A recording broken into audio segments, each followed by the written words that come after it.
یہ ہے مکہ کی سب سے بڑی دشمن. یہ ہے وہ عورت جو نبی کریم صلی اللہ علیہ وسلم کے راستے میں کانٹے بچھایا کرتی تھی. مکہ کی گلیوں میں تیرا سچ نہیں چلے گا محمد. یہاں ہم کانٹے بچھاتے ہیں، پھول نہیں. آج اسی گلی سے اس کا گزر ہوگا. جس راہ سے رحمت عالم صلی اللہ علیہ وسلم کا گزر ہونا ہوتا، وہاں وہ نفرت اور عداوت کے بیج بو دیا کرتی تھی.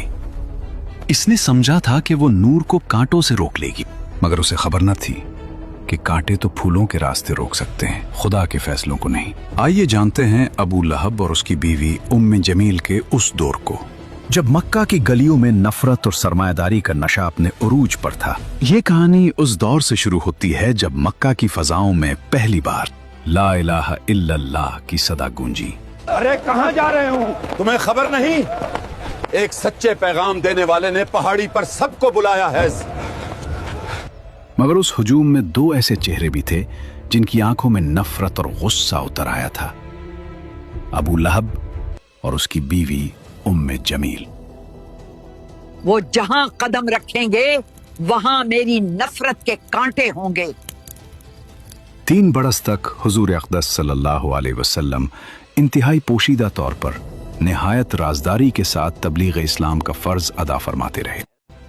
اس درمیان میں عورتوں میں سب سے پہلے حضرت بی بی خدیجہ رضی اللہ عنہا، اور آزاد مردوں میں سب سے پہلے حضرت ابو بکر صدیق رضی اللہ عنہ، اور لڑکوں میں سب سے پہلے حضرت علی رضی اللہ عنہ، اور غلاموں میں سب سے پہلے حضرت زید بن حارثہ رضی اللہ عنہم اجمعین ایمان لائے.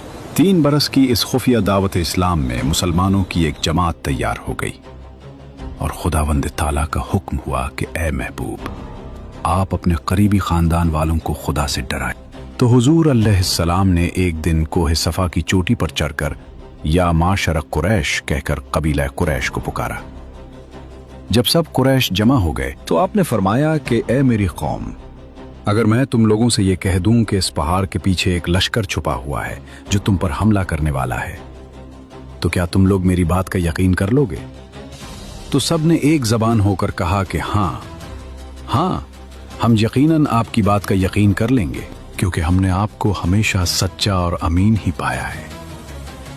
آپ نے فرمایا کہ اچھا، تو پھر میں یہ کہتا ہوں کہ میں تم کو عذاب الہی سے ڈرا رہا ہوں، اور اگر تم لوگ ایمان نہ لاؤ گے تو تم پر عذاب الہی اتر پڑے گا. اس مجلس میں ابو لہب بھی تھا. وہ کہنے لگا، کیا ہمیں یہاں اسی لیے جمع کیا گیا تھا؟ تم نے آج ہمارا وقت برباد کیا اور ہمارے دین پر انگلی اٹھائی. تیرا ناس ہو! کیا اسی بےہودہ بات کے لیے تو نے پورے قریش کو پکارا تھا؟ یہ سن کر تمام قریش، جن میں آپ کا چچا ابو لہب بھی تھا، سخت ناراض ہو کر سب کے سب چلے گئے. ابو لہب کی اس بدتمیزی اور بربادی ہو تیری کہنے کے فوراً بعد آسمان سے فیصلہ آ گیا. اللہ تعالیٰ نے اسی وقت سورہ لہب نازل فرمائی جس میں ابو لہب کی تباہی کی خبر دی گئی.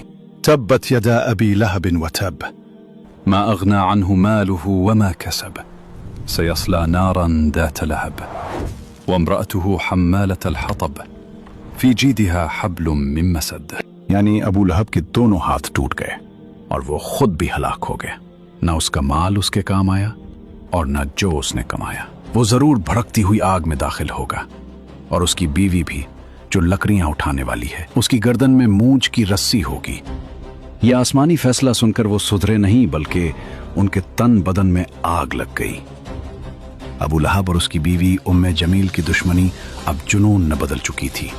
ام جمیل مکہ کے طاقتور سردار ابو سفیان کی بہن تھی، جسے دنیا ام جمیل کے نام سے جانتی تھی. اس کے گلے میں ہر وقت ایک قیمتی ہار چمکتا رہتا تھا، لیکن اس کا دل اتنا ہی کالا تھا. اس بدبخت نے قسم کھا رکھی تھی کہ میں اپنا یہ قیمتی ہار بیچ کر محمد کی مخالفت اور دشمنی میں خرچ کروں گی. آئیے جانتے ہیں کہ اس گھر کے اندر کیا ہوتا تھا جہاں ام جمیل اور ابو لہب رہتے تھے. صرف چڑھانے سے کام نہیں چلے گا، میں ان کے راستوں کو جہنم بنا دوں گی. وہ جہاں قدم رکھیں گے وہاں میری نفرت کے کانٹے ہوں گے. ابو لہب ہر رات جب مکہ سو جاتا، یہ بدبخت عورت نکل آتی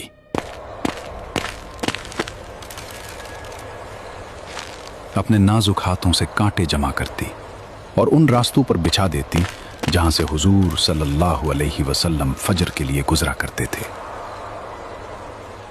कुछ दिनों बाद जब उस मगरूर औरत ने सुना कि रब्बे कायनात ने उसका नाम लेकर उसे ईंधन ढोने वाली कहा है, तो उसका तकब्बुर पाश पाश हो गया। वो इंतकाम की आग में जलती हुई हाथ में पत्थर लिए हरम की तरफ भागी। उसका इरादा था कि माज़अल्लाह नबी करीम सल्लल्लाहु अलैहि वसल्लम को नुकसान पहुंचाए, लेकिन देखो कुदरत का करिश्मा। कहाँ है वो? मैंने सुना है वो मेरी बुराई करता है। खुदा की कसम, अगर मैंने उसे देख लिया तो ये पत्थर उसके मुंह पर दे मारूंगी। वो सामने खड़ी थी, हुजूर वहीं तशरीफ फरमा थे, मगर अल्लाह ने उसकी आंखों पर पर्दा डाल दिया। उसे अबू बकर तो नजर आए, मगर जाने आलम नजर ना आए। वो बड़बड़ाती हुई वापस लौट गई, क्योंकि जिसका मुहाफिज खुदा हो उसे कोई आंख नहीं देख सकती। दूसरी तरफ नबी करीम सल्लल्लाहु अलैहि वसल्लम को हुक्म दिया गया, आप अलैहिस्सलाम हक को अलल ऐलान बयान फरमाइए। चुनाचे उसके बाद आप अलानिया तौर पर दीन इस्लाम की तबलीग फरमाने लगे, शिर्क व बुत परस्ती की बुराई फरमाने लगे, और तमाम कुरैश बल्कि तमाम अहले मक्का बल्कि पूरा अरब आपकी मुखालिफत पर कमर बस्ता हो गया, और हुजूर अलैहिस्सलाम और मुसलमानों की इज़ारसानियों का एक तूलानी सिलसिला शुरू हो गया। देखते हैं कौन हमें हिला सकता है। इधर अबू लहब और उम्मे जमील दोनों मियां बीवी की दर्दनाक मौत होनी थी, और फिर वक्त ने पलट खाया। कुरान की बात सच साबित हुई। अबू लहब पर अदसा बीमारी का कहर टूटा। उसके जिस्म से ऐसी बदबू फूटी कि उसके अपने बेटों ने उसे छोड़ दिया। कोई उसे हाथ लगाने को तैयार न था। मौत के बाद उसे लकड़ियों से धकेल कर एक गड्ढे में फेंक दिया गया और ऊपर से पत्थर बरसा दिए गए। और वो लकड़ियां ढोने वाली उम्मे जमील, जिस रस्सी से वो नबी के रास्ते में कांटे लाती थी, एक दिन जंगल में थक कर बैठी तो वही रस्सी फिसल कर उसके गले का फंदा बन गई। उसका कीमती हार धरा का धरा रह गया और मूंछ की रस्सी ने उसका किस्सा तमाम कर दिया। अबू लहब की साजिशें नाकाम हो चुकी थीं, लेकिन अब मक्का की जमीन कमजोर मुसलमानों पर तंग की जा रही थी। जुल्म का एक नया दौर शुरू हुआ, जिसका कमांडर अबू जहल था।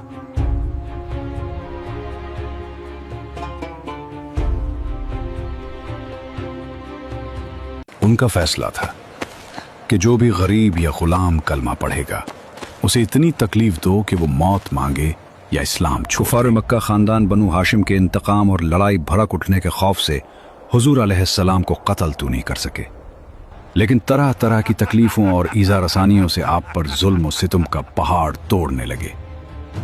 अगर वो मक्का की किसी गली में नजर आए तो उसे एहसास दिलाओ कि ये शहर उसका नहीं है। उसकी आवाज को दबा दो, उसके रास्ते में रुकावटें खड़ी कर दो, ताकि मक्का में कोई उसकी बात सुनने की हिम्मत ना करे। चुनाचे सबसे पहले तो हुजूर अलैहिस्सलाम के काहिन, साहिर, शायर, मजनून होने का हर कूचा और बाजार में जोरदार प्रोपेगेंडा करने लगे। आपके पीछे शरीर लड़कों का गौल लगा दिया, जो रास्तों में आप पर फप्तियां कसते, गालियां देते और ये दीवाना है का शोर मचा मचा कर आपके ऊपर पत्थर फेंकते। कभी कुफारे मक्का आपके रास्तों में कांटे बिछाते, कभी आपकी मुकद्दस और नाजुक गर्दन में चादर का फंदा डालकर गला घूटने की कोशिश करते। एक मर्तबा जबकि हुजूर अलैहिस्सलाम हरम काबा में नमाज पढ़ रहे थे, ऐन हालत नमाज में अबू जहल ने कहा कि कोई है जो आले फलां के ज़िबा किए हुए ऊंट की ओझड़ी लाकर सजदा की हालत में उनके कंधों पर रख दे। ये सुनकर उक़बा बिन अबी मुअयत काफिर उठा और उस ओझड़ी को लाकर हुजूर अलैहिस्सलाम के दोशे मुबारक पर रख दिया। हुजूर पाक अलैहिस्सलाम सजदे में थे। देर तक ओझड़ी कंधे और गर्दन पर पड़ी रही और कुफ्फार ठट्ठा मार मार कर हंसते रहे और मारे हंसी के एक दूसरे पर गिर गिर पड़ते रहे। आखिर हजरत बीबी फातिमा रदियल्लाहु ताला, जो उन दिनों अभी कम सिन लड़की थी, आए और उन काफिरों को बुरा भला कहते हुए उस ओझड़ी को आपके दोशे मुबारक से हटा दिया। हुजूर सल्लल्लाहु अलैहि वसल्लम के क़ल्ब मुबारक पर कुफ़ार कुरैश की इस शरारत से इंतहाई सदमा गुजरा और नमाज से फारिग होकर 3 मरतबा ये दुआ मांगी कि अल्लाहुम्मा अलैका बिकुरैश, यानी ए अल्लाह तू कुरैश को अपनी गिरफ्त में पकड़ ले। फिर अबू जहल, अक़बा बिन रबिया, शैबा बिन रबिया, वलीद बिन उक़बा, उमैया बिन खल्फ का नाम लेकर दुआ मांगी कि इलाही तू उन लोगों को अपनी गिरफ्त में ले ले। हजरत बिलाल रजी अल्लाह अन्हु, जो उमैया बिन खल्फ काफिर के गुलाम थे, उनकी गर्दन में रस्सी बांधकर कूचा बाजार में उनको घसीटा जाता था। उनकी पीठ पर लाठियां बरसाई जाती थी और ठीक दोपहर के वक्त तेज धूप में गरम गरम रेत पर उनको लिटाकर इतना भारी पत्थर उनकी छाती पर रख दिया जाता था कि उनकी जबान बाहर निकल आती थी। उमैया काफिर कहता था कि इस्लाम से बाज आ जाओ वरना इसी तरह घुट घुट कर मर जाओगे। मगर इस हाल में भी हजरत बिलाल रजी अल्लाह अन्हु की पेशानी पर बल नहीं आता था और बुलंद आवाज से कहते थे, खुदा एक है, खुदा एक है। हजरत अम्मार बिन यासिर रजी अल्लाह को गरम गरम बालों पर चित लिटाकर कुफ्फार कुरैश इस कदर मारते थे कि ये बेहोश हो जाते थे। उनकी वालिदा हजरत बीबी सुमैया को इस्लाम लाने की बिना पर अबू जहल ने उनकी नाफ के नीचे ऐसा नेजा मारा कि ये शहीद हो गई। हजरत जनीरा रजी अल्लाह अन्हा हजरत उमर रजी अल्लाह अन्हु के घराने की बांदी थी। ये मुसलमान हो गईं तो उसको इस कदर काफिरों ने मारा कि उनकी आंखें जाती रहीं। मगर खुदावंद ताला ने हुजूर अक़दस सल्लल्लाहु अलैहि वसल्लम की दुआ से फिर उनकी आंखों में रोशनी अता फरमा दी।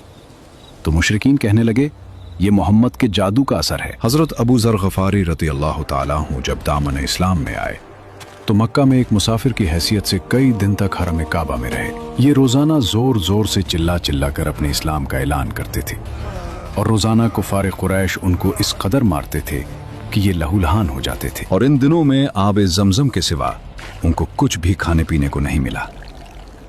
वाज़ेह रहे कि कुफार मक्का का ये सलूक सिर्फ गरीबों और गुलामों ही तक महदूद नहीं था, बल्कि इस्लाम लाने के जुर्म में बड़े बड़े मालदारों और रईसों को भी उन जालिमों ने नहीं बख्शा। अगर ये वीडियो आपको पसंद आए हो तो लाइक जरूर करें, कमेंट में बताएं अगली वीडियो किस कहानी पर बनाएं और ऐसी हकीकी कहानियों के लिए चैनल को फॉलो करें।